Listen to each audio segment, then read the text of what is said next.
Bangla mind চ্যানেলে সবাইকে স্বাগত। আজ আমরা যে বিষয়ে আলোচনা করব, অনেক স্টুডেন্টরা আমাকে রিকোয়েস্ট করে যে নিট সম্পর্কে একটু আলোচনা করার জন্য।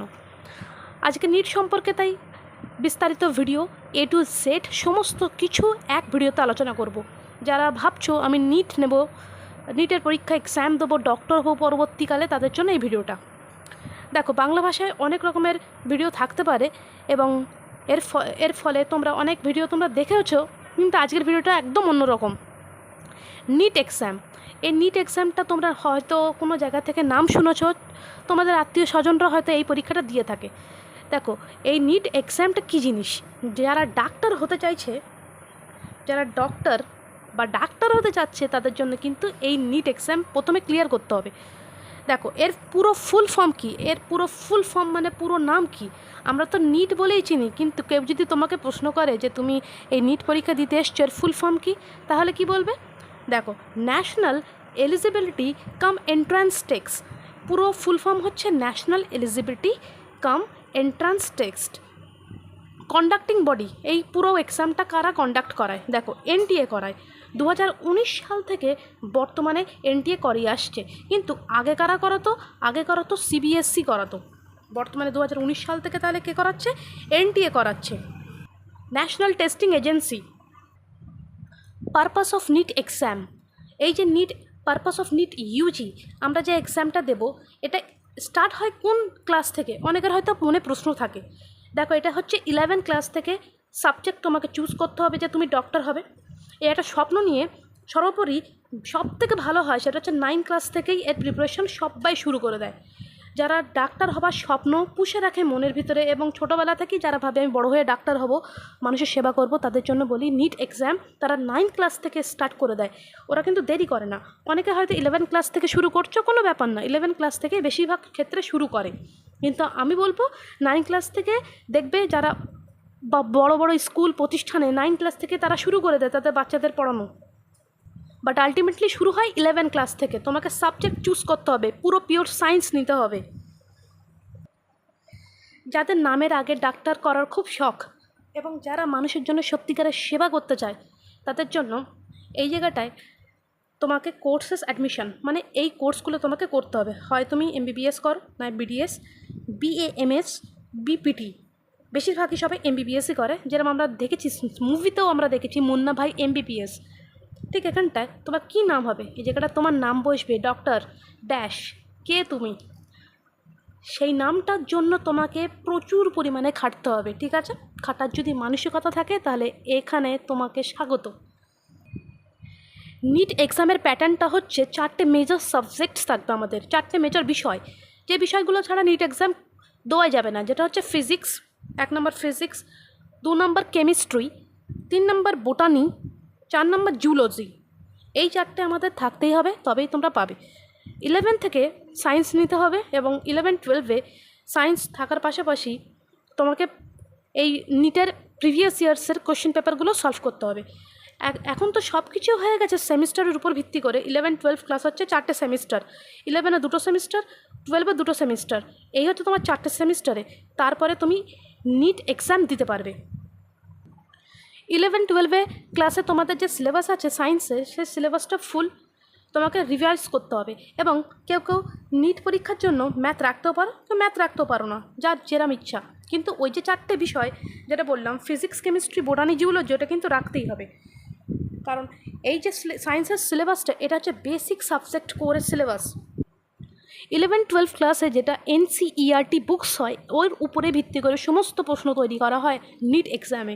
তাই জন্য এই বইগুলোকে বলা হয় মেন কোর বুক, NCERT বুক। নিট এক্সাম হয় অফলাইনে, পেন পেপার মোড এক্সাম, মানে তোমাকে একটা কাগজ দেবে, সেই কাগজটাকে তোমাকে ফর্ম, মানে পুরো ফর্ম বলছি কেন, এমনি ফিল করতে হবে, যেটাকে বলা হয় OMR শিট ফিল করতে হবে। ঠিক আছে, এটা কিন্তু অফলাইনেই হয়। নিট এক্সাম টোটাল 13টা ল্যাঙ্গুয়েজ বা ভাষায় হয়। তুমি যে কোনো ভাষায় এটি পরীক্ষাটা তুমি দিতে পারো, তোমাদের যে ল্যাঙ্গুয়েজ আছে এই 13টার মধ্যে যদি পড়ে তাহলে তুমি দিতে পারবে। এবং 180 নম্বরের এখানে প্রশ্ন থাকে, সেই যেগুলো সব কটা হচ্ছে MCQ লেভেলের। এই MCQ লেভেলের প্রশ্নের জন্য 180 মিনিট থাকে। অতএব তোমাকে বলবো 3 ঘন্টা তোমার হাতে থাকছে একটা প্রশ্নের জন্য এক নাম্বার, একটা প্রশ্নের জন্য তোমাকে থাকছে 4 নাম্বার করে, আমার বলা ভুল হয়েছিল আগেরটাতে। এবং এই যে 180 মিনিট, মানে একটা প্রশ্নের জন্য এক মিনিট থাকছে তোমার হাতে, যদি সিম্পল ভাষায় বলি। 45টা কোশ্চেন্স থাকছে তোমার ইচ সাবজেক্টসে, এবং মানে হচ্ছে আলটিমেটলি 45 পিস করে প্রশ্ন থাকছে, এবং প্রত্যেকটা প্রশ্ন অপশান থাকবে 4টে করে। মানে এক পিস প্রশ্ন করার জন্য তোমার সময় থাকবে 1 মিনিট। 180 পিস প্রশ্ন থাকছে তোমার হাতে, যেখানে একটা প্রশ্নের জন্য 4 নাম্বার করে। তাহলে 180 ইন্টু 4 গুণ করলে হয় 720, 720 নাম্বার। টোটালে হচ্ছে আমাদের হাতে থাকছে 720 নাম্বারের মধ্যে তোমাকে এই প্রশ্নের পরীক্ষা দিতে হবে। বায়োলজির জন্য 90 পিস থাকছে, যেখানে থাকছে জুলজি এবং বোটানি। নেগেটিভ মার্কিং থাকছে -1। প্রশ্ন যদি তুমি ছেড়ে দাও তার জন্য পাচ্ছ 0, আর নেগেটিভ মার্কিং যদি হয়ে যায় তাহলে 4-এর মধ্যে থেকে তুমি একটা প্রশ্ন করলে 4 নাম্বার, আর নেগেটিভ মার্কিং একটা করে করলে -1 হয়ে যাবে। তাহলে বায়োলজি সবথেকে বেশি করে পড়তে হবে। এই পরীক্ষার এলিজিবিলিটি ক্রাইটেরিয়া যেটা হচ্ছে সেটা হচ্ছে 12 পাস তোমাকে করতেই হবে, মাস্ট। 12 না পাস করে থাকলে তুমি পরীক্ষায় বসতে পারবে না। দ্বিতীয় নম্বর হচ্ছে তোমাকে সায়েন্স স্ট্রিমে পড়াশোনা করতে হবে, ফিজিক্স কেমিস্ট্রি বায়োলজি অথবা বায়োটেক নিয়ে পড়াশোনা করতে হবে, যে কোনো 3টে, ঠিক আছে? ফিজিক্স কেমিস্ট্রি বায়োলজি অথবা ফিজিক্স কেমিস্ট্রি বায়োটেক। জেনারেল যারা আছে তাদের জন্য 50%, আর মানে ছাড়ের যে একটা বলছি কোটা যেটা আছে, হ্যাঁ, জেনারেলদের জন্য 50%, SC ST OBCদের জন্য 40%, PWDদের জন্য 45%। কোটার মধ্যে পড়ছে এগুলো। তোমার বয়স হতে হবে 17 বছর। অতএব বলতে যাচ্ছি অ্যাজ অন ডিসেম্বর 31, মনে করো তুমি 12 পাস করলে, এবং সেই 12 পাস করার যে শেষ মাস ডিসেম্বর 31 পর্যন্ত তোমার বয়স অবশ্যই হতে হবে 17 বছর। এটা হচ্ছে মিনিমাম এজ, আর ম্যাক্সিমাম তুমি যখনই হতে পারো, বুড়ো বয়স পর্যন্ত দেওয়া যায়, ঠিক আছে? 17 বছর হচ্ছে তোমার ফিক্স এজ, এটা হতেই হবে। মনে করো যারা 12 পাস করলে, নিট পরীক্ষা দিলে, মনের মতো নাম্বার হলো না, তারা ড্রপ দিলে, সেই বছরটাতে তোমরা ড্রপ দিলে, কলেজ করলে না, ঠিক আছে? এমন হতে পারে, হামেশাই হচ্ছে। বাড়িতে পড়ছে, অনলাইনে পড়ছে, ফোন বের করে পড়ছে, পড়তে পড়তে অনেক জায়গায় ডিস্ট্র্যাকশন হয়ে যাচ্ছে। কেউ পড়ছে বড় বড় প্রতিষ্ঠানে যাচ্ছে, PW থেকে আরম্ভ করে, অ্যালান থেকে আরম্ভ করে আরও অনেক মানে ছোটোখাটো প্রতিষ্ঠান, বড় প্রতিষ্ঠান, ইউটিউব চ্যানেল সব তো রয়েছে পাশে। তারপরে দেখা যাচ্ছে অনেকের মনের মতো প্রশ্নের সাথে নাম্বার হয়ে ওঠেনি, গভর্নমেন্ট কলেজ পায়নি, তারা আবার ড্রপ দিচ্ছে। এবং এই জিনিসটা দেখা যাচ্ছে যে ড্রপার্স যারা হচ্ছে তাদের সংখ্যা কিন্তু দিনে দিনে বাড়ছে, কমছে না, কিন্তু ড্রপার্সদের সংখ্যা বাড়ছে। তার মানে আগে যদি এখানটা আমি 23 লাখ ধরছি, আগে 23 লাখ পরীক্ষা দিলে কি হতো, কি এর মধ্যে থেকে 15 লাখ মতো তো পরীক্ষার্থী মানে ড্রপ দিত, কিছু না কিছু পরীক্ষার্থী ড্রপ দিত। তার পরের বছর ধরে মানে এক বছরে এত, তার পরের বছর আরটু বেশি, এরকম করতে করতে এখন বর্তমানে যে ড্রপের সংখ্যা আরও বেশি করে বেড়ে চলেছে। বেশিরভাগ ছেলেপিলে মনের মতো না এক্সাম দিতে পেরে বাড়িতে আবার পড়ছে। এবং যারা নিউ ক্যান্ডিডেট, মনে করো তুমি তো পড়ছো, তুমি তো একটা কম্পিটিশানে আছোই, কিন্তু তোমার সাথে আরেকজন, তোমার যে বোন ছিল, সে হঠাৎ করে 12 পাস করলো, সেও তোমার সাথে জয়েন করলো এই কম্পিটিশান লেভেলে। এখনও সে হচ্ছে তোমার বরাবর, তোমার কিন্তু কম নয়। তুমি ভাববে যে আমি দাদা দিদি হয়ে গেছি বলে আমি সব থেকে বেশি পারি, একদম ধারণা ভুল। দেখা গেলো ওই মেয়েটা যে নতুন, সে কিন্তু এসে পড়াশুনো হদ্দম করে বা বেশি পড়াশুনো করে সে কিন্তু পেরে যাচ্ছে, আর তুমি কিন্তু সে দাদা দিদি হয়ে বসে থেকে যাচ্ছ। এমন করো না। নিউ ক্যান্ডিডেটসরা কিন্তু দিনের পর দিন সংখ্যা ওদের বেড়েই চলেছে, কোনো লিমিট নেই। যারা ড্রপার্স তাদের কোনো লিমিট নেই, তারা একের পর এক ড্রপ দিয়ে যাচ্ছে। যদি পারো তা তোমরা ভর্তি হয় নাও, প্রাইভেট পারো ভর্তি হতে পারো, কারণ যত বেশি ড্রপ দেবে তোমার বয়সও কিন্তু বাড়তে চলেছে। আর বেশি বয়স হয়ে গেলে দেখবে মাথার কন্ডিশন কি মোটিভেশন লেভেল একটু কমে যায়। তাই জন্য বলবো ড্রপ না দিয়ে নিজের সমস্ত কিছু চেষ্টাটা একবার ভালো করে লাগাও, চেষ্টাটা যে আমি এই বছর আমি পারবো, এমনভাবে পড়াশুনো করো। আর বাই চান্স তো যদি ড্রপ হয়ে যায়, মন ভাঙবে না, জীবনেও মন ভাঙবে না। নিজের মন সবসময় শক্ত করো, ড্রপ দিলেও মনটাকে শক্ত করো, হ্যাঁ আমি এর পরের বারে ড্রপ আর দেবো না, ভালো করে পড়বো। আর এর পাশাপাশি তোমরা অন্য কাজও করতে পারো, যে বাড়িতে প্রচুর পরিমাণে কোচিং সেন্টারে তোমরা যাচ্ছ, এর পাশাপাশি বাড়িতে কিন্তু ওই কোচিং সেন্টারের পড়াগুলো এসে পড়ে নিও, তবে কিন্তু একটা মানে পজিশনে তোমরা থাকবে, এবং প্রিভিয়াস ইয়ার্স কোয়েশ্চেন পেপারটা বারবার পড়ো। নিটের ক্ষেত্রে সবথেকে important previous years question paper. আর যে এনসিইআরটি বইগুলো সেটা একদম পুরো চষে ফেলো, বারবার পড়ো, রিভিশন দাও। নিট কম্পিটিশনের জন্য 2024 সালে যে আঁকড়াটা আমরা দেখেছি, 23.3 লাখ বাচ্চা কাচ্চা নিট পরীক্ষায় বসেছিল, সেখান থেকে 2025 সালে 22.7 লাখ বাচ্চা কাচ্চা নিট পরীক্ষা এক্সাম দিয়েছে। ভাবতে পারছো, এই লাখের সাথে তোমাকে কিন্তু কম্পিটিশন করতে হচ্ছে। গভর্নমেন্ট মেডিকেল সিটস হচ্ছে 50 থেকে 60 হাজার। এই 50 থেকে 60 হাজার পরীক্ষার সিট তাকে দখল করার জন্য 23 লাখ পরীক্ষার্থী বসছে। আর সব থেকে কারা ভুল করে জানো?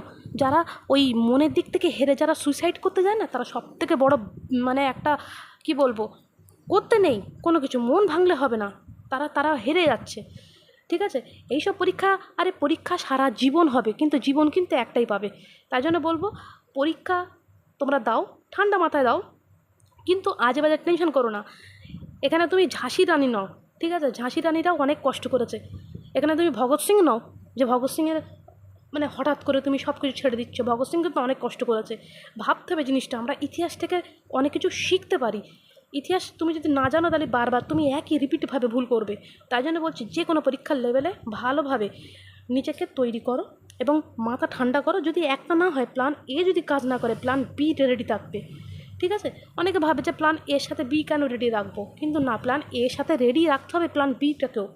নিট না হয় এবছর তোমার না হলো, প্ল্যান বি হচ্ছে পরের বছর আবার দেবো, প্ল্যান সি হচ্ছে পরের বছর আরেকবার দেবো। কিন্তু দিয়ে আমি 3বারের বেশি আমি ড্রপ দেবো না, এরকম একটা থাকবে কি আমি 1বার কি 2বারের বেশি ড্রপ দেবো না। তোমার যে যেরকম মাইন্ডসেট নিয়ে চলো, হ্যাঁ, মাথায় রেখো নিজের জীবনটা আগে। আর ঠিকঠাকভাবে খাওয়া করো, ঘুমাও, পড়াশুনো করো, যেমনভাবে চলছে ঠিক তেমনভাবে চালাও, কিন্তু সমস্ত কিছু লিমিটের মধ্যে রাখো। জীবনে অনেক কিছু আসবে, তাই বলে কিন্তু হতাশ হলে হবে না। ওই চলে গেলাম মরতে, ওসব করলে হবে না। সব কিছুকে নিয়েই তবেই জীবন। তোমাকে মাঠে খাটতে দেওয়া হয়নি যে তুমি হেরে চলে যাচ্ছ। একদিন মাঠে খেটে দেখো, অথবা একদিন বাড়িতে পুরো কাজ, একদিন মায়ের কাজ অথবা বাবার কাজগুলো নিজে একবার করে দেখো, যে পুরো দিনটা কিভাবে তারা আমাদের জন্য খাটছে। মা বাবার দিকে তাকিয়ে যদি মোটিভেশন না হয়, তাহলে আর কোনো জায়গাতে মোটিভেশন নিয়ে কোনো লাভ হবে না। তোমাকে সিম্পল একটা নিটের পরীক্ষা পড়তে দিয়েছে, একটা ঠান্ডা ঘরে বসে পড়ছো অথবা কোনো জায়গায় বসে পড়ছো, তোমার কিন্তু পুরো সংসারে কাজ করতে হচ্ছে না। তাই জন্য বেশি হতাশা হলে চলবে না, পড়ো, এই নিটটাকে এক্সামটাকে ক্র্যাক করো। প্রত্যেক বছর কিন্তু টার্গেট বা কাট অফ, আমি কাট অফের কথা আগে বলছি। দেখো, কাট অফ কিন্তু প্রত্যেক বছর 720-র মধ্যে বিভিন্ন রকম হতে পারে, সেই অনুযায়ী কিন্তু নাম্বার ক্যারি করে। ঠিক আছে, সিট ক্যারি হয়, অ্যালটমেন্ট ক্যারি হয়, কিন্তু তোমাকে টার্গেট রাখতে হবে 600 প্লাস প্লাস। শুধু 600 প্লাস করলে হবে না, এর সাথে ডবল প্লাস অথবা ট্রিপল প্লাস করে দাও, কিন্তু তোমাকে টার্গেট কিন্তু বেশি রাখতে হবে। এই 700-র মধ্যে আমি 600-র বেশি তুলব, তাহলে কিন্তু একটা চান্স থেকে যায় তোমার গভর্নমেন্ট সিট, একদম পাক্কাপাক্কি পুরো গ্যারান্টেড চান্স থাকে। এই সমস্ত কিছু নির্ভর করছে তোমার যে বছর একটু বেশি কঠিন প্রশ্ন আসবে, সে বছর কাট অফ একটু লো এসে যাবে। যে বছর মানে প্রশ্ন সহজ আসবে, সে বছর কাট অফটা একটু বেড়ে যাবে। এই সমস্ত কাট অফের উপর ডিপেন্ড করছে। তোমাকে অত কিছু ভাবতে হবে না, নিজের পড়াটা নিজে পুরো ফুল সততার সাথে অনেস্ট একদমভাবে পড়াশুনো করো। পড়াশুনো করার পরে ভয় টয় পাবে না, পড়াশুনো করতে গেলে ভয় পেলে হবে না, হাসির ছলে পড়ো, দেখবে এইসব পরীক্ষা সব ক্র্যাক করা সম্ভব। তাহলে যেটা বললাম, প্রাইভেট করতে গেলে তোমায় যদি 500-600 কম পাও, যদি 600 কম পাও তাহলে প্রাইভেট, আর যদি 600 উপরে পাও তাহলে গভর্নমেন্ট কলেজে তুমি চান্স পাচ্ছ। রেজাল্ট চলে আসলো, এবার তোমার হচ্ছে অ্যাডমিশন কমপ্লিট করতে হবে। কোন কলেজে তুমি অ্যাডমিশন পাবে, তোমার নাম্বার অনুযায়ী কলেজের সিট হচ্ছে কাউন্সেলিং ভেরিফিকেশন হয়। কাউন্সেলিং ভেরিফিকেশন হয় তোমার হচ্ছে নাম্বার অনুযায়ী। ওকে, অ্যাডমিশন কাউন্সিল ক্ষেত্রে এমসিসি হচ্ছে আমাদের সমস্ত কিছু অ্যাডমিশন কাউন্সিল কমপ্লিট করিয়ে রাখে। এমসিসি মানে হচ্ছে medical council of India. All India quota হচ্ছে 15% এবং স্টেট কাউন্সিল অথরিটি হচ্ছে 85%। অনলাইন রেজিস্টার করতে হয়, তারপরে হচ্ছে কলেজ তোমাকে চুজ করতে হবে, প্লাস কোর্স, কোন কোর্সে তুমি ভর্তি হচ্ছে, এমবিবিএস নাকি বিডিএস, ও সমস্ত কিছু তোমাকে চুজ করতে হবে, তারপর প্রেফারেন্স দিতে হবে কোন কলেজটাকে তুমি ফার্স্ট প্রেফারেন্স দিচ্ছ। এরকমভাবে সমস্ত কিছু অনলাইন প্রক্রিয়া আছে, যেটা তুমি পরীক্ষা পাশ করার পরে আমি আরও জানিয়ে দেবো। তারপর হচ্ছে র্যাঙ্ক অনুযায়ী তোমার র্যাঙ্ক যেমন হবে সেই অনুযায়ী তুমি সিট পাবে, তোমার মার্কস যেমন হবে সেই অনুযায়ী তুমি গুড কলেজ পাবে। সমস্ত কিছু ক্যারি করছে তোমার গুড মার্কসের উপরে। ভারতের সবথেকে সেরা মেডিকেল কলেজগুলি হলো, যেটা সরকারি দিক থেকে 1 নম্বরে সবার প্রিয় পছন্দের হচ্ছে এইমস দিল্লি। হ্যাঁ বন্ধুরা, সবথেকে ভালো কলেজ, এটা সবারই স্বপ্ন থাকে। 2 হচ্ছে জিম্পার পন্ডিচেরি, ঠিক আছে, জিম্পার পন্ডিচেরি। 3 নম্বর হচ্ছে Maulana Azad medical college MAMC Delhi. 4 নম্বরে যেটা হচ্ছে ভারতের সেরা সরকারি মেডিকেল কলেজগুলি হচ্ছে VMMC and Safdarjung hospital Delhi. 5 হচ্ছে BHU বারাণসী। 6 হচ্ছে এইমসের অন্যান্য ক্যাম্পাস। 7 হচ্ছে বিভিন্ন স্টেট মেডিকেল কলেজ। 5.5 বছর হচ্ছে গভর্নমেন্ট কলেজে তোমাকে হচ্ছে পড়তে হবে, এবং সেখানে তোমার ফিস লাগবে। অনেকে ভাবে যে 0 টাকা ফিস লাগবে, কিন্তু না, খাতা বই, একটু হোস্টেল ফিস, খাবার দাবার অনেক কিছু থাকে। নিজের এই সমস্ত খরচা মিলিয়ে নিজের দিক থেকে ধরতে গেলে 2728 টাকা মতো খরচা পড়ে, এবং 1000 টাকা রিফান্ডেবল থাকে গভর্নমেন্টের ক্ষেত্রে। আর যারা প্রাইভেট নিচ্ছ তাদের জন্য 10 লাখ টাকা থেকে 1 কোটি টাকা পর্যন্ত থাকে। হ্যাঁ, ওই জন্য সবাই ড্রপ দেয়, এমনি ড্রপ দেয় না, গভর্নমেন্টের জন্যই ড্রপ দেয়। গভর্নমেন্ট কলেজের জন্যই বেশিরভাগ ছেলেপিলে 1 বছর করে ড্রপ দেয়, কারণ মনের মতো কলেজ পেতে গেলে অনেক কম টাকায় পড়া যায়। মানে এই টাকাটা সবারই পকেট ফ্রেন্ডলি টাকা, ওকে, নিজেরাই পড়তে পারে, নিজেরা পড়ে ডাক্তার হয়ে যায়। ঠিক আছে, তোমরা সাবস্ক্রাইব করো, অনেক কষ্ট করে তোমাদের সামনে ভিডিওগুলো আনবো, আরও বেশি করে আনবো। এবার আসবে অন্য বিষয়গুলোর উপরে। পাশে থেকো, বেল আইকনটা প্রেস করো। বাই, সবাই ভালো থেকো।